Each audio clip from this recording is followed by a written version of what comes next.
Assalamualaikum warahmatullahi wabarakatuh.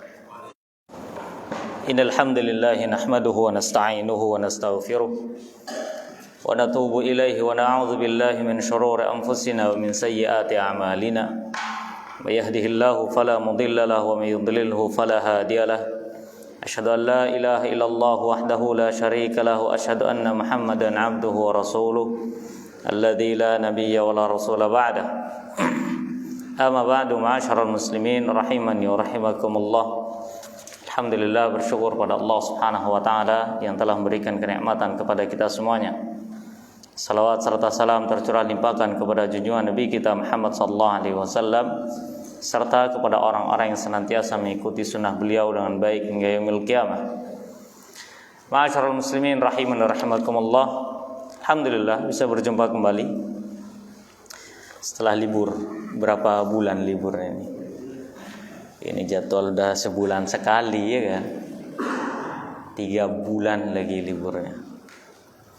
Oke, pasti lupa sama pembahasan kita terakhir. Benar nggak? Apa pembahasan terakhir kita apa? Hakikat dari Al-Firqatu An-Najiyah. Hakikat dari Al-Firqatu An-Najiyah. Ya. Kemudian kita akan melanjutkan pembahasan kita, yaitu ciri-ciri dari Al-Firqatun Najiyah. Ma'asyiral muslimin rahimani wa rahimakumullah. Al-Firqatun Najiyah sebagaimana yang telah banyak diketahui oleh kaum muslimin merupakan suatu nama yang bisa digunakan oleh semua kalangan. Namanya nama, ya kan? Bisa digunakan oleh semua kalangan. Baik dia yang berkeyakinan lurus di atas Ahlus Sunnah wal Jamaah, baik orang-orang yang hizbiyah di atas keyakinan Khawarij pun menamakan diri mereka dengan Al-Firqatun Najiyah. Sangat penting bagi kita untuk mengetahui nama tersebut. Ya, penting memang kita menggunakan nama itu. Akan tetapi ada yang lebih penting dari itu semua. Apa itu? Bagaimana cara membedakan dan cara menggunakan nama tersebut supaya nama itu benar-benar sesuai dengan maknanya, bukan sekadar nama. Karena banyak orang yang menisbatkan diri kepada Islam, akan tetapi perbuatannya pun tidak seperti orang Islam, tidak mencerminkan agama Islam. Sekalipun dia mengaku saya Muslim,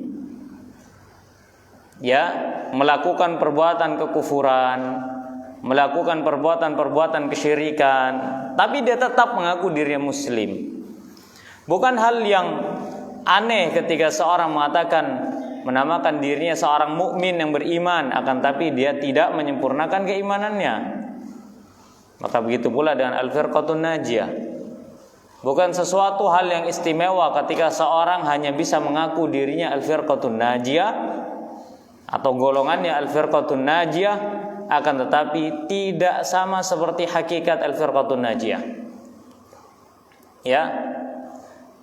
Karena nama itu sekadar nama, itu sangat berbeda dengan nama yang digunakan sesuai dengan semestinya. Ma'asyiral muslimin rahimani wa rahimakumullah. Pertemuan yang lalu kita merujuk lagi enggak apa-apa sedikit. Disebut dengan Al-Firqatun Najiyah karena disebutkan oleh Syekh Fauzan dengan pendapat banyak ulama bahwasanya an-najiyah yaitu an-najiyatu min adzabin nar atau an-najiyatu minan nar, yaitu selamat dari neraka. Dan ini pula yang merupakan bagian dari intisari dari kitab ini, min usuli aqidati ahli sunnati wal jamaah, karena Syekh Fauzan, ya, bahwasanya an-najiyah, yang dimaksud an-najiyah ketika ia selamat dari api neraka itu ketika di akhirat. Ketika di akhirat. Adapun di dunia disebut dan an-najiyah adalah ketika orang-orang yang mengaku dirinya Al-Firqatun Najiyah berusaha untuk menghindarkan diri dari perkara-perkara yang dapat berpotensi memasukkan dia ke dalam neraka. Terutama dosa-dosa yang sifatnya itu tidak diampuni oleh Allah. Dosa-dosa yang sifatnya itu sulit untuk diampuni oleh Allah Subhanahu wa taala. Seperti dosa syirik, ini sulit. Bahkan bukan sulit diampuni saja, sulit untuk disadarkan bahwasannya ini benar-benar syirik. Benar kan? Bahkan banyak sekarang itu syirik itu berkedok dengan tauhid. Lalu banyak sampean kalau mau lihat lucu-lucuan di YouTube itu, dukun berkedok kiai, banyak. Betul kan? Melakukan kesyirikan. Kok bisa tahu mau meruqyah orang tapi tahu jinnya ada di mana? Wah, anak tahu nih jinnya ada di paru-paru. Antum tahu jinnya ada di paru-paru. Wah, jinnya ada di kepala bagian belakang. Kok antum tahu ada jinnya di kepala bagian belakang itu dari mana? Wah, anda bisa lihat itu jinnya. Dia mengatakan ini adalah syar'i. Akan tapi ternyata ini kesyirikan kepada Allah Subhanahu wa taala. Begitu pula dengan kebid'ahan. Orang yang bermaksiat kepada Allah itu mudah untuk disadarkan. Mudah.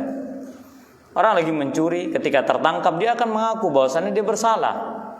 Tapi ketika seorang tertangkap basah melakukan kebid'ahan, jangan sampean todong. Belum sampean todong sudah didalilin. Sudah sampean yang ditodong malahan. Betul kan? Iya. Kata siapa? Ini sunnah.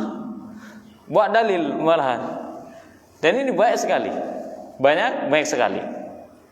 Oleh karena ma'asyiral muslimin rahimin rahimakumullah, tidaklah al-firqatun najiyah ini hanya terhitung ketika dia selamat dari neraka. Ya, ketika ia sudah di akhirat. Akan tetapi tidaklah mudah nama itu digunakan dan diwujudkan ketika seorang di dunia. Karena apa? Karena dia mau tidak mau berkonsekuensi untuk menghindarkan dari perkara-perkara yang berpotensi masukkan dia ke dalam neraka. Ini benar-benar harus dijauhi. Contoh, tidaklah seorang disebut al-firqatun najiyah ketika dia suka melakukan kesyirikan kepada Allah Subhanahu wa taala. Dia tidak disebut al-firqatun najiyah. Ya. Makanya ketika para ulama mengatakan al-firqatun najiyah ini adalah golongan selamat dari neraka. Kenapa? Karena Nabi sallallahu alaihi wasallam mengatakan demikian. Ya, dalam hadis iftiraqul ummah, sataftariqu ummati ala 73 firqatan kulluha finnar illa wahidah. Akan terpecah belah umatku ini menjadi 73. Kalau mau dihitung banyak. Sekte-sekte itu banyak, dalam Islam itu banyak. Jahmiyah pecah, Mu'tazilah ya pecah. Hatta hampir nyebut ini. Tapi jangan. Ya. Hatta ada jamaah itu, ya, jamaah tertentu itu pecah. Syiah sendiri pecah. Ada jamaah yang tertentu yang begini, yang suka safar begitu, itu pun pecah. Mungkin antum tidak tahu ya, pecah itu. Pecah. Jadi berapa? Anda nyebut loh, antum nyebut sendiri tidak apa-apa. Anda nyebut. Oke. Ya, terpecah jadi berapa? Jadi 2. Benar kan? Mungkin antum tidak tahu ini beneran ini. Terpecah jadi 2. Di Indonesia pun pecah jadi 2. Antum tidak paham juga maksudnya jamaah mana? Fahimna. Jadi 2. Hatta di Indonesia pun jadi 2. Pusatnya dari daerah-daerah itu, 3 negara itu kan, yang terkemuka dan terkenal. Mungkin kalau nggak tahu apa Ustaz nih ngomong apa, antum cari sendiri sudah. Ntar kalau habis kajian tanya sudah. Ntar jamaah nih tanya aja, maksud Ustaz apa tadi? Itu dari sana udah pecah. Pecah. Ya, kalau kulunya itu ya suka pergi-pergi itu. Ya kan? Dakwah ke sana, dakwah ke sini begitu, itu pun pecah. Hatta di Indonesia pun pecah. Satu pusatnya di Jawa Tengah, satu pusatnya di Jakarta. Kebetulan itu. Ya. Anda sampai bingung waktu dengar seperti itu, sampai bingung. Bahkan di tahun 2015, Anda nyebut mana-mana ya, terserah teman-teman mau mikir yang mana terserah. Bahkan di tahun 2015 itu betul-betul terjadi perang. Betul-betul terjadi perang. Perang betulan perang. Bukan perang, lebih tepatnya tawuran Padahal sesama. Cuman karena berbeda langsung beda, menurut mereka beda madhab, beda manhaj. Ini benar dan ini sunnatullah. Pada suatu ketika Nabi SAW itu pernah berdoa meminta 3 permintaan. Salah satunya adalah beliau ingin agar umatnya ini bersatu di atas satu petunjuk. Artinya satu golongan, jadi satu golongan. Akan tapi Allah Subhanahu wa taala tidak mengabulkan doa Nabi. Dan ini sudah sunnatullah bahwasannya umat ini akan terpecah belah menjadi 73 golongan. Kemudian Nabi SAW bersabda apa? Kulluha finnar, semuanya di neraka.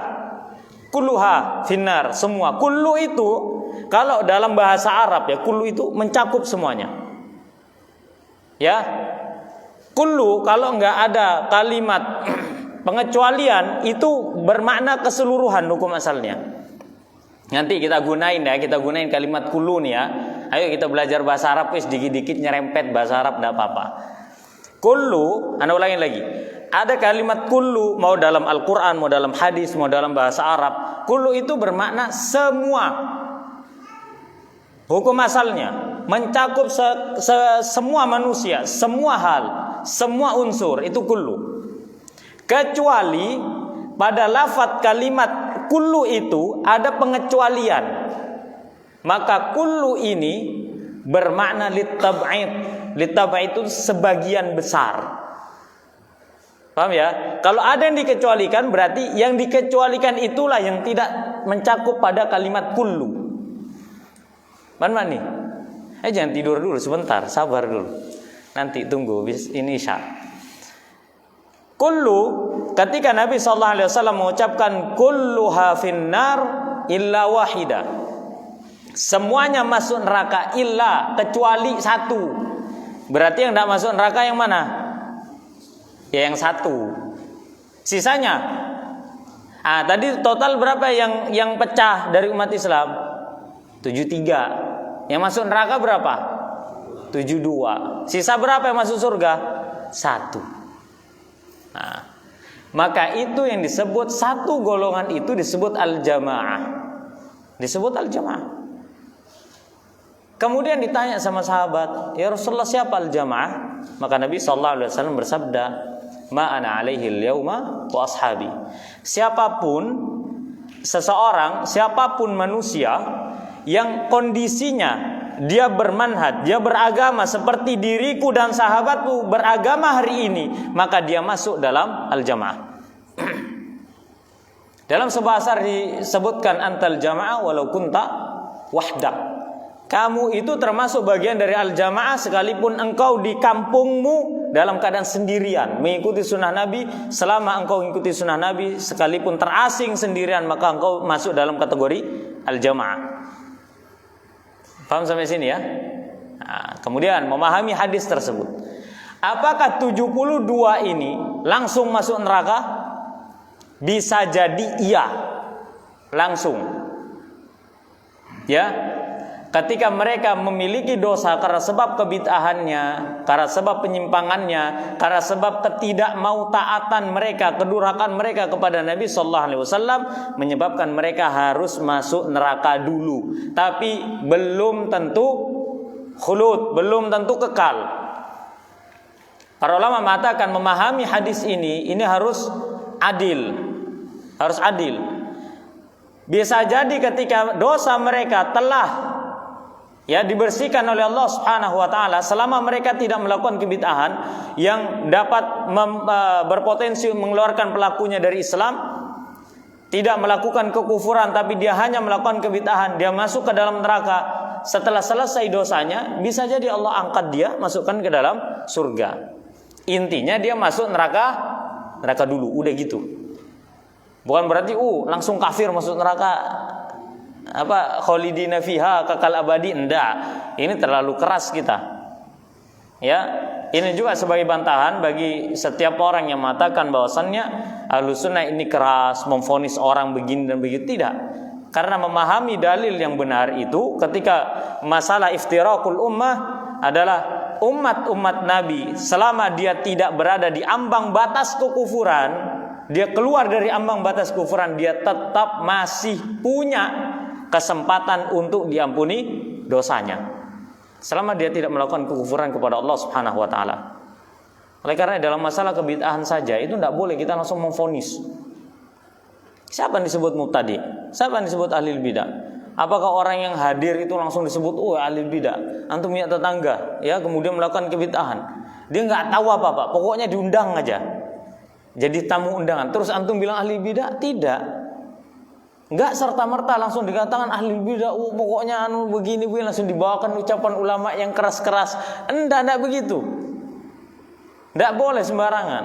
Disebut dan mubtadi ahli bidah adalah para pelopor kebid'ahannya, yang dia bertanggung jawab atas perbuatan dirinya membimbing manusia di atas kebid'ahannya. Nah, seperti itu. Adapun orang-orang yang tidak tahu, maka perlu penjelasan. Ketika seandainya dia tidak bisa dijelaskan, kemudian tetap dia melakukan kebid'ahannya, ya sudah, urusan dia dengan Allah Subhanahu wa taala, yang penting Anda sudah menjelaskan.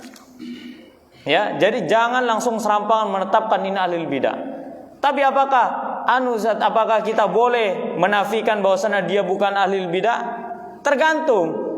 Apabila dia memang getol di situ, kemudian dia pun mengajak manusia, mendakwakan manusia untuk melakukan kebid'ahan, maka dia pun bisa masuk dalam kategori ahli bidah atau mubtadi'.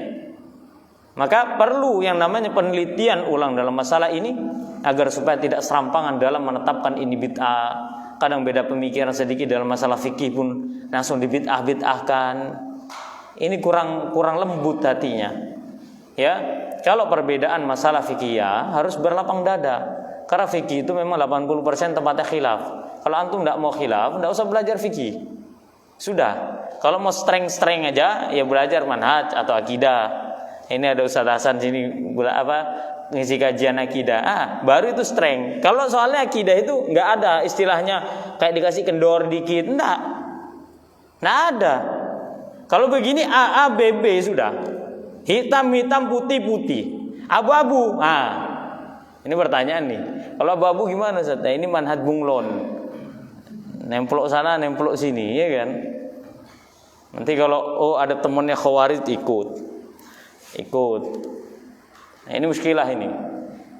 Ya, maka najiyah adalah golongan yang selamat dari neraka.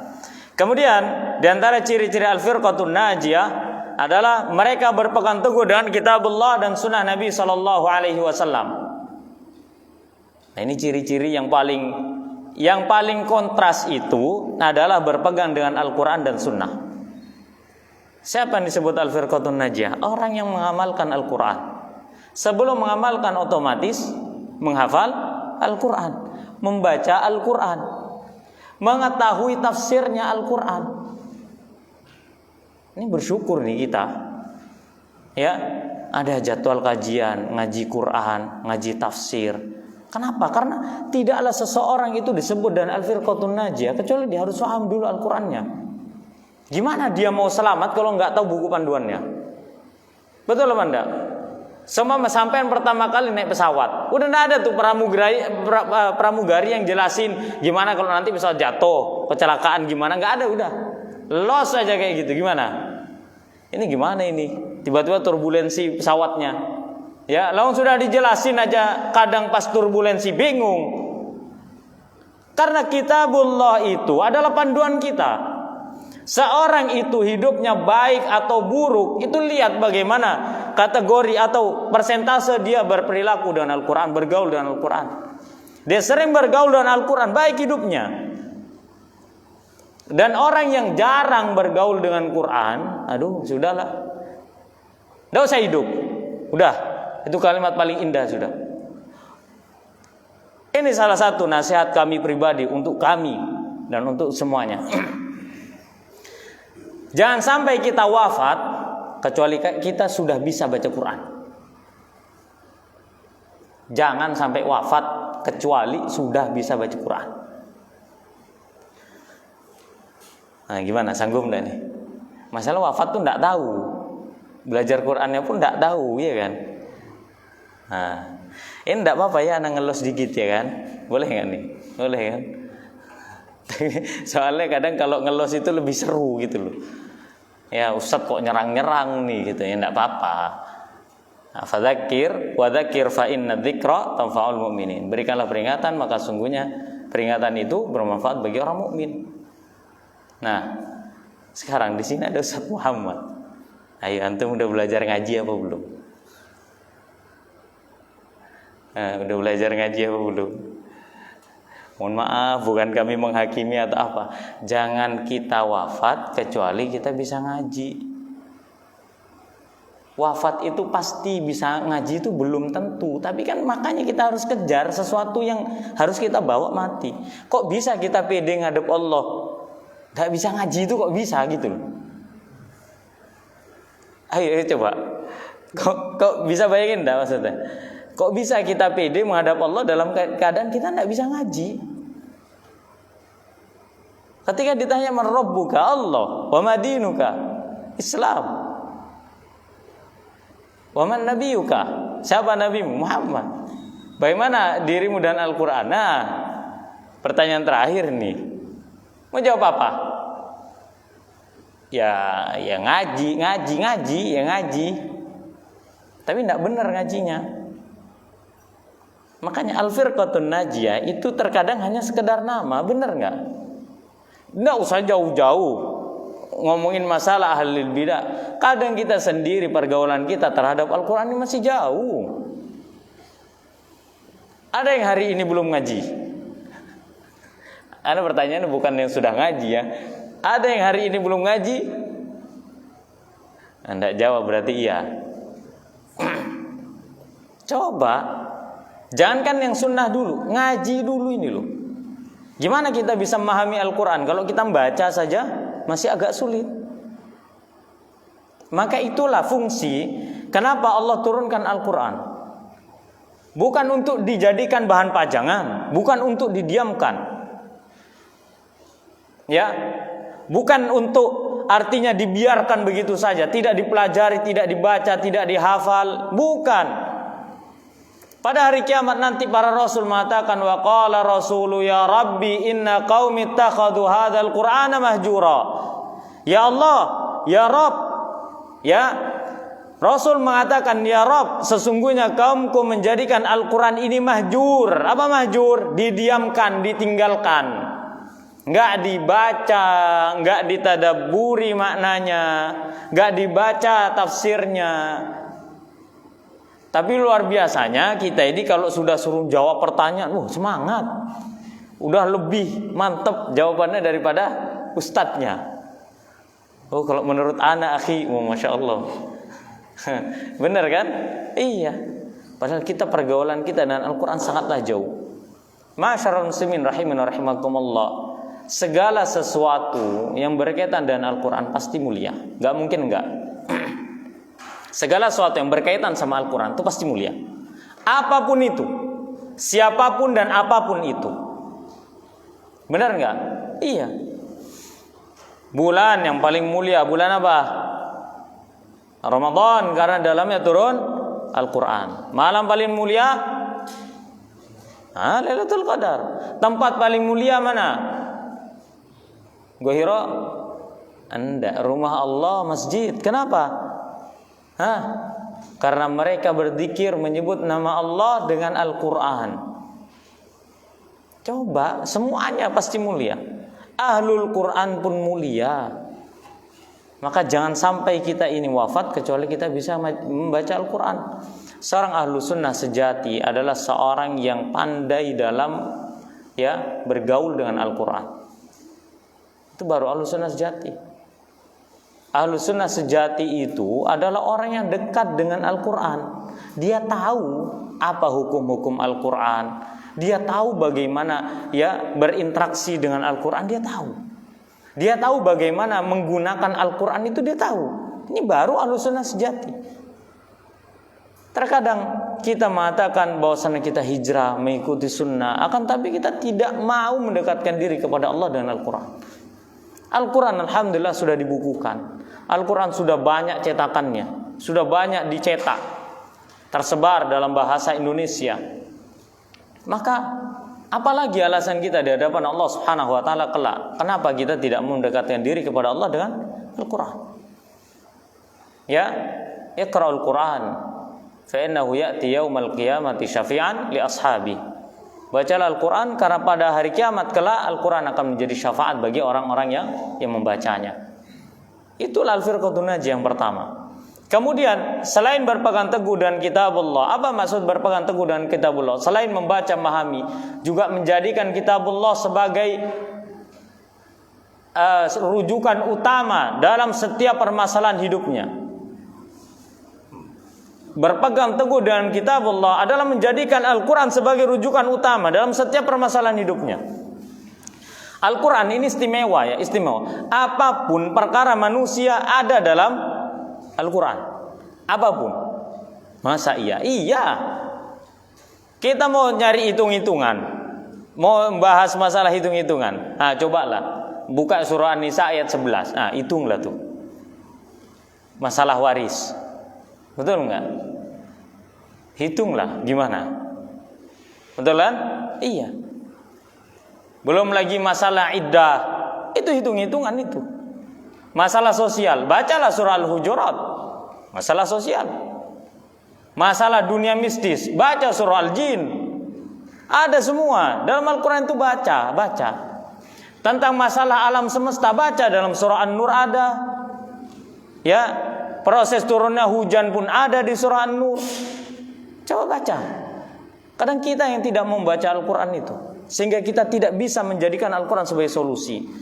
Ketika ada masalah langsung bingung, mumet segala macam. Padahal Al-Quran, ada Al-Quran. Ya, para ulama mengatakan ketika masalah itu datang, tidak ada obat bagi seorang kecuali kembali kepada Al-Quran. Tidak ada obatnya. Tidak ada obatnya bagi seorang yang bingung, yang hatinya tidak bisa khusyuk, hidupnya tidak bisa tenang, kecuali dia harus memperbanyak untuk membaca Al-Quran, mentadaburi dan mempelajari Al-Quran. Kemudian yang kedua, di antara firqatun najiyah, selain berpegang teguh dengan Al-Quran dan berpegang teguh dengan sunnah, segala macam sunnah-sunnah Nabi usahakan untuk dikerjakan. Kenapa? Karena setiap orang yang melakukan sunnah, Allah pasti akan mencintai dia. Dan apabila Allah mencintai dia, maka Allah pasti akan membimbingnya. Pasti. Oleh karenanya ini salah satu di antara bantahan kepada setiap orang yang menyatakan bahwasannya dirinya adalah wali, si fulan adalah wali karena sebab keluar biasaan. Imam Syafi'i rahimahullah ta'ala sampai mengatakan, apabila engkau melihat seseorang yatiru 'alal hawa, yamshi 'alal ma, apa yamshi 'alal ma? Jalan di atas air, wa yatiru 'alal hawa fala taghtarru, terbang di udara, fala taghtarru, jangan tertipu. Sampai engkau melihat bagaimana kedekatan dia dengan Al-Quran dan Sunnah. Kalau ternyata dia adalah orang yang menjauhkan diri dari Al-Quran, dari Sunnah, maka dia bukan termasuk ahlu Sunnah. Meskipun dia luar biasa, mau bisa makan silet, nelan paku, terserah sudah. Anti bom, anti bacok, terserah. Ya, jangan tertipu. Jangan tertipu. Ini saja yang kasat mata, itu jangan tertipu. Apalagi orang yang suka cerita sana sini masalah mimpi ini, mimpi itu, mimpi ini, mimpi itu. Mereka kalau membahas masalah pembahasan mimpi-mimpi yang ala-ala itu, yang luar biasa itu, wah nggak selesai waktunya, Pak. Memang khoyal itu bebas, gratis lagi. Cuman nggak usah yang apa gitu, yang aneh-aneh. Kayak seumpama ada ulama begini. Ya, ulama Indonesia sholatnya 5 waktu itu ke Mekah. Antum tahu pesawat Lion Air aja ada delaynya, itu antar domestik. Apalagi internasional, berapa jam ke Saudi. Antum mau ngulang sejarah Isra Mi'raj dari Mekah sampai ke mana? Palestina dalam waktu semalam. Itu aja Nabi Mekah, Palestina, setelah Palestina Sidratul Muntaha, nyampainya pagi sebelum subuh, dari awal malam. Lantum kok bisa 5 waktu sholat, subuh, duhur, asar, maghrib, isya, ini dekat. Bisa antum PP? Hah? Naik apa? Oh enggak Ustaz, jasadnya di sini, ruhnya di sana. Antum kalau pengen jasad plus ruhnya, ya umroh sana. Jangan misah-misah. Kok bisa ruh seseorang itu pisah dari badannya kemudian dia kembali? Orang bisa pisah antara ruh dan badan dan bisa kembali. Itu kalau lagi kondisi tidur, udah. Kondisi selain itu nggak bisa. Ruhnya terpisah itu nggak bisa. Nggak bisa. Ya mati. Sudah selesai. Maka cerita ini kadang aneh-aneh. Ada lagi yang, aduh subhanallah, ada katanya nih. Lama terkemuka seorang di antara aulia, katanya begitu. Yang begini, bisa menghidupkan orang mati, bisa tahu oh fulan ini surga neraka. Wah, ada aja. Kok bisa gitu loh. Nah, bisa aja enggak tahu kecuali atas dasar wahyu dari Allah Subhanahu wa taala. Pokoknya gini. Bedakan antara khurafat sama mukjizat. Mukjizat itu khusus untuk Nabi dan Rasul. Dan mukjizat itu adalah keluar biasaan yang paling tinggi yang Allah berikan kepada Nabi dan Rasul. Adapun wali Allah itu tingkatannya, rankingnya di bawah Nabi dan Rasul. Jadi keluar biasaan yang muncul dari wali Allah itu tidak akan pernah melebihi keluar biasaan mukjizat. Karomah itu nggak bakal. Karena mukjizat itu lebih tinggi. Kalau ada orang karomahnya begini begitu ngidupin kucing mati semua mah. Ada nggak? Ada aja antum ini kucing mati dihidupin ngapain gitu. Ya sudah, kalau sudah takdirnya sudah. Ya kalau hidup berarti belum takdirnya kan gitu. Iya, yang masuk akal dikit gitu. Agama itu tidak menafikan akal. Justru segala macam syariat Islam ini justru itu masuk akal. Tinggal kita ini mau mengedepankan iman apa enggak gitu aja.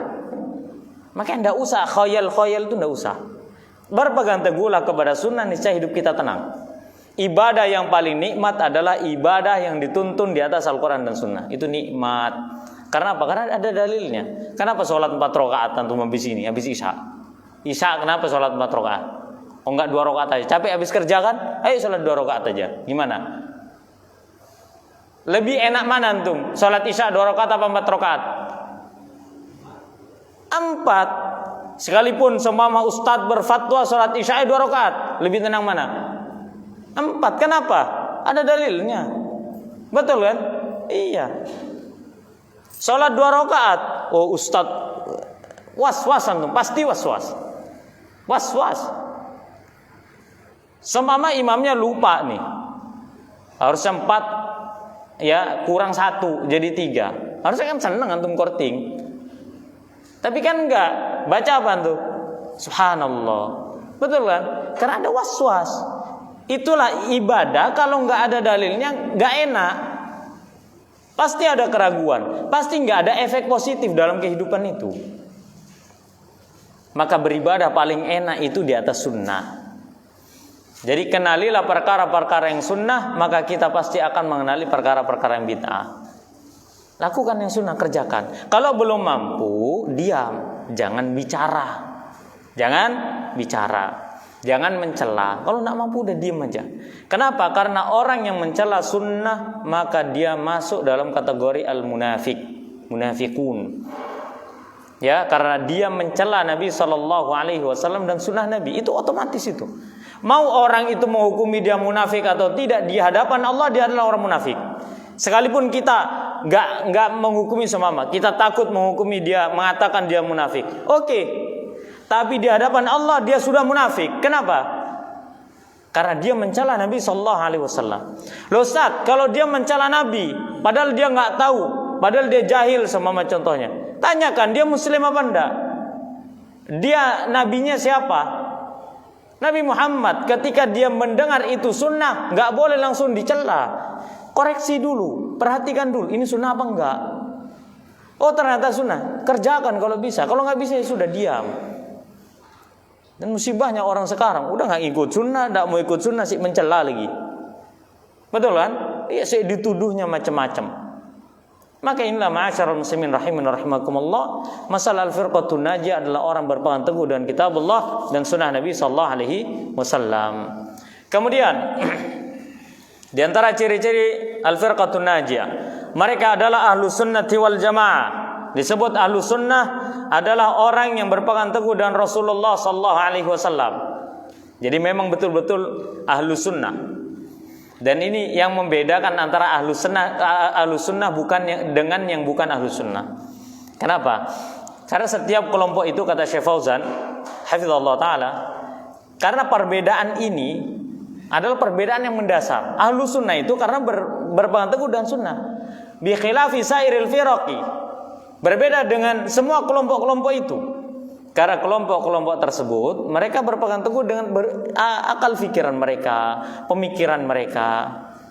Contoh seperti, atau kalau enggak akal pikiran mereka ya hawa nafsunya, atau tokohnya, ya seperti tokoh di sini disebutkan seperti kalau Qadariyah, ya Qadariyah. Karena masalah takdir, dia salah dalam memahami takdir, maka kelompoknya disebut Qadariyah. Karena salah dalam pemikiran takdir. Ada yang disebut dan Murji'ah. Murji'ah itu artinya, ya Murji'ah orang-orang yang mengeluarkan masalah amal dari iman. Ada orang mengatakan, oh nggak apa-apa bermaksiat, itu tidak mempengaruhi keimanan. Tidak apa-apa berbuat dosa, itu kan masih dosa kecil, belum dosa besar. Ini udah keyakinan Murji'ah. Ini harus hati-hati. Ya.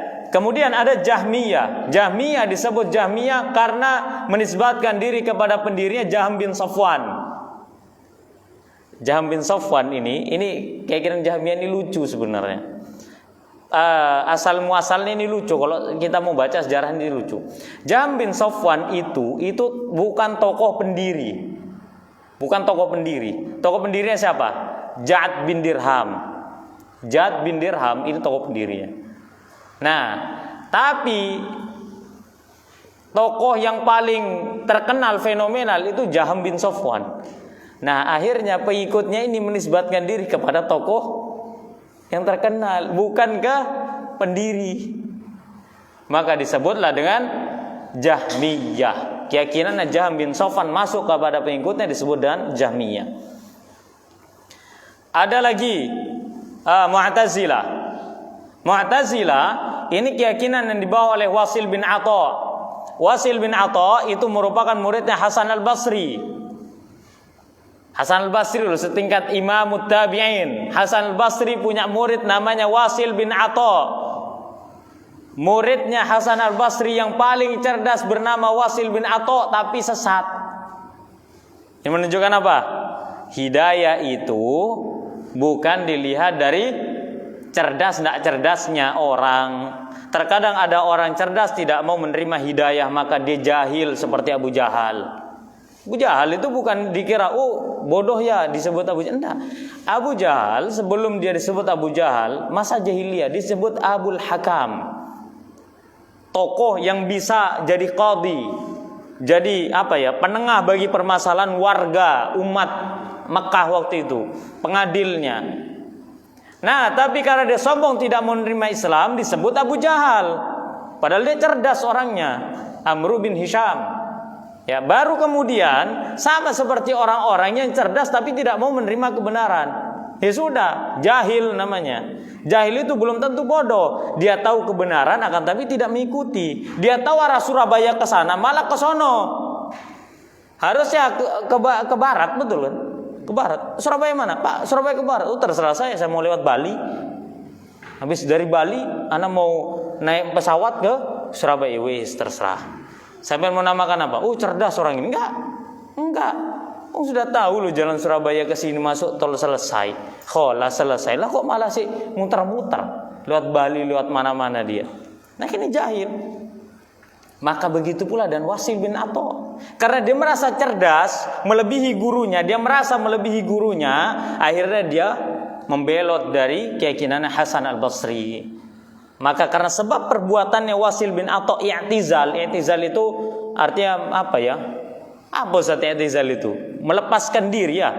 Ia melepaskan diri, menyempal kalau bahasa Indonesianya, bukan empal, menyempal. Ya. Menyempal dari keyakinan gurunya yaitu Hasan al-Basri, maka disebut dengan Mu'tazilah. Dibawa oleh Wasil bin Atha. Kemudian ada lagi Ar-Rafidhah. Wah, insyaallah antum tahu semua Rafidhah kan? Nah, sekarang Anda mau tanya, Ar-Rafidhah tahu kan? Siapa yang disebut Rafidhah? Syiah. Oke, sekarang Anda mau tanya lagi. Kenapa mereka Syiah itu disebut Rafidhah? Kenapa? Apa sih artinya Rafidhah? Dalam bahasa Arab, Rafidhah itu artinya memberontak, memusuhi. Apalagi? Ya, memberontak lah istilahnya, memusuhi, mencela, berkhianat, itu Rafidhah. Rafidhah seperti itu. Syiah disebut Rafidhah ketika mereka memusuhi Abu Bakar dan Umar serta mengkhianati Utsman. Bahkan gak cukup Utsman, Ali pun dikhianati juga. Kata membantu Ali, rupanya enggak, betul kan? Iya, sampai Ali dibunuh oleh orang-orang Khawarij. Nah, seperti itu Rafidhah. Apakah Syiah itu semuanya Rafidhah? Ada beberapa sekte Syiah yang tidak sampai pada derajat kafir. Ada Syiah Zaidiyah, itu nggak sampai derajat kafir. Dia tetap beriman kepada Allah dan Rasulnya, cuman dia berlebih-lebihan dalam memuji Ali. Udah gitu. Dia tetap mengakui Abu Bakar, Umar, Utsman itu sebagai khalifah. Dia tetap mengakui. Cuman dia kalau memuji Ali ini terlalu berlebihan. Udah. Maka dibawa oleh tokoh mereka bernama Zaid, disebut dengan Syiah Zaidiyah. Ada Syiah Isna Asyariyah, ada Syiah Qaramithah, ada Syiah apa lagi? Iya sudah, Imamiyah segala macam udah banyak sudah. Di Indonesia pun Syiah pun banyak, betul nggak? Ya, insya Allah antum tahu semua. Ya, meskipun sekarang pembahasan Syiah itu udah hampir-hampir tidak ada. Hati-hati. Bahkan di suatu daerah itu anak sempat ditunjukin tempatnya, Ustaz. Mereka itu kan kalau ibadah nggak berani pinjem masjid. Iya kan, orang Syiah itu kalau mau ibadah nggak berani pinjem masjid. Mereka beraninya pinjem tempat ibadah agama lain. Anak nggak nyebut. Anak nyebut, terserah teman-teman nyebut yang mana, ya kan? Sampai dikasih tahu, Ustaz, ini tempat yang biasanya mereka pakai untuk acara ini tuh. Oh begitu, iya. Bendaranya dibangil, Ustaz. Nah, kaget kan?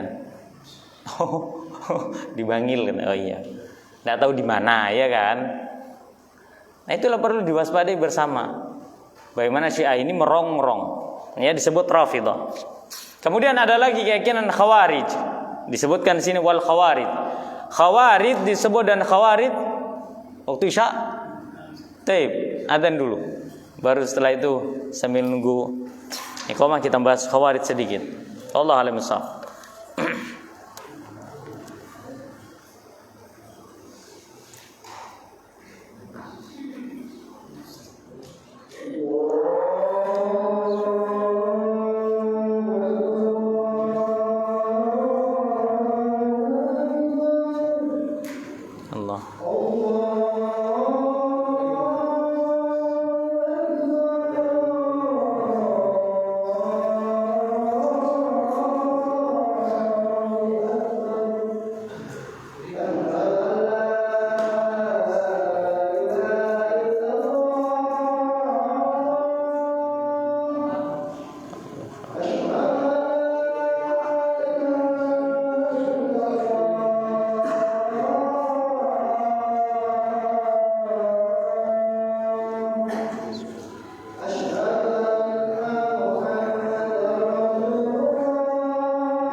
Baik, kita lanjutkan sebentar. Berapa menit? Banyak ya.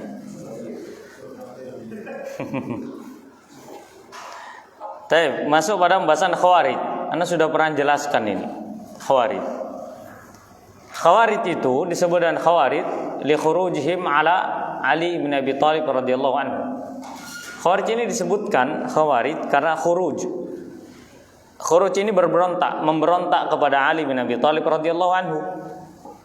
Ya. Jadi Ali bin Abi Thalib radhiyallahu anhu itu ketika merintah jadi khalifah diberontak oleh Khawarij. Syekh bin Baz rahimahullah taala pernah ditanya oleh seorang penanya, bagaimana pendapat Anda tentang Khawarij? Apakah Khawarij itu adalah salafiyun? Maka belum mengatakan hadza qaulun batil. Ini adalah perkataan yang batil.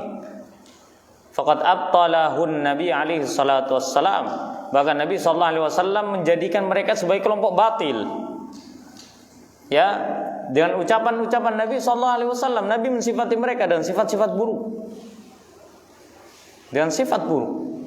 Ya, bahkan Nabi sallallahu alaihi wasallam mengatakan kilabun nar, anjingnya neraka. Ya, ini sifatnya orang Khawarij. Kenapa? Para ulama mengatakan kenapa mereka disifati dengan anjing neraka? Antum tahu kan bagaimana ya sifatnya anjing? Dia suka menggonggong, dia akan nurut, dia akan patuh sekalipun itu benar atau salah. Adapun kepada orang selainnya dia akan menggonggong sekeras mungkin. Nah, begitulah sifat mereka. Bahkan Syekh bin Baz rahimahullah taala menukil beberapa perkataan para ulama tentang Khawarij. Di antara akidah mereka adalah mengkafirkan kaum muslimin yang melakukan dosa besar, yaitu maksiat. Melakukan maksiat langsung dikafirkan. Ya. Maksiat dikit langsung dikafirkan. Mau dosa besar atau dosa kecil kafirkan. Bahkan mengatakan orang yang berbuat dosa langsung masuk neraka dan khuludun finnar, kekal di neraka. Ini keyakinan mereka. Jadi menurut Khawarij, manusia ideal adalah manusia yang tidak berbuat salah, padahal keyakinan itu pun salah. Kemudian karena sebab keyakinan mereka itulah mereka banyak menuntut, terutama kepada pemimpin kaum muslimin. Terutama kepada pemimpin kaum muslimin. Makanya kalau kita mengatakan ya, apakah pemerintah kita ini agak-agak sensitif dikit, tidak apa-apa. Apakah pemerintah kita ini adalah pemerintah yang sempurna? Tidak. Pemerintah kita adalah pemerintah yang sah dan kita harus taat sekalipun banyak kurangannya. Antum mau cari kesempurnaan, Laung Utsman aja dihabisin sama Khawarij. Ali bin Abi Thalib yang mereka tidak setuju, sekelas Ali loh dihabisin. Oleh karenanya, kenapa Nabi SAW mewanti-wanti sifat Khawarij ini kepada kita, agar supaya kita jangan mengikuti. Seperti itu perlu hati-hati. Harus hati-hati. Ya. Maka inilah ma'asyarul muslimin rahimin rahimakumullah, dari zaman dulu, dari zaman ke zaman Nabi SAW ya begitu getol untuk meringatkan ya umat-umatnya agar supaya menjauhkan diri dari keyakinan Khawarij. Maka dalam Islam itu tidak ada istilah demo, tidak ada istilah demonstrasi halal itu dari mana, tidak ada. Cari dalilnya, ya, maka tidak ada dalam Islam. Taib, kemudian yang terakhir, di antara ciri-ciri al-firqatun najiyah adalah kelompok yang ditolong oleh Allah Subhanahu wa taala. Kelompok yang ditolong oleh Allah Subhanahu wa taala adalah orang-orang yang benar-benar mau menolong agama Allah. Kalau ada orang mengatakan, ngapain menolong agama Allah? Allah itu mulia, agamanya itu mulia, jadi tidak perlu ditolong. Kita menolong agama Allah supaya Allah menolong kita. Allah nggak butuh sama pertolongan kita, tuh Allah nggak butuh. Tapi kita menolong agama Allah supaya Allah menolong kita. In tansurullaha yansurkum wa yusabbit aqdamakum. Jika kalian menolong agama Allah, niscaya Allah pasti akan menolong kalian. Nah, itu fungsinya. Bukan berarti Allah itu butuh pertolongan, enggak. Kita yang butuh pertolongan Allah Subhanahu wa taala. Supaya Allah menolong kita, ya kita harus menolong agama Allah. Bagaimana caranya menolong agama Allah dengan membela syariat-syariatnya, melaksanakan setiap perintahnya dan menjauhi larang-larangannya. Nah, terkadang kita semangat kalau kita aksi bela Islam begini. Tapi tidak sholat ke masjid. Kajian tidak pernah kajian. Ngaji Quran pun tidak dibaca. Hafal hadis pun juga enggak. Antum bela syariat dari mana? Nih yang di depan mata nih loh. Nikmati dulu. Nggak usah yang lain-lain. Diri kita dulu. Ku anfusakum. Betul nggak? Baru setelah anfusakum wa ahlikum, bukan wa baladikum wa mujtamaikum, bukan. Ku anfusakum dulu. Diri kita dulu gimana? Nah, kita sholat bolong-bolong.